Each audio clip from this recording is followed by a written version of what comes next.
There I was, a developer without a job, staring at my screen, waiting for inspiration to strike.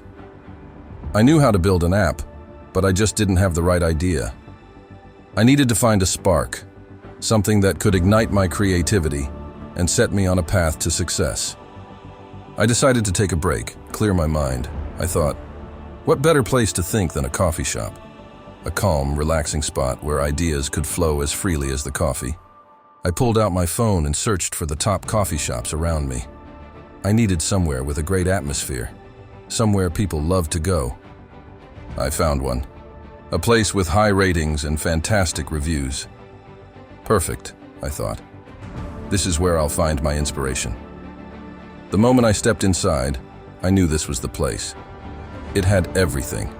A great vibe, wonderful coffee, and a steady stream of happy customers. But then, I noticed something. Despite their popularity, they didn't have a website or an app. And that's when it hit me. What if I could create an app for this coffee shop?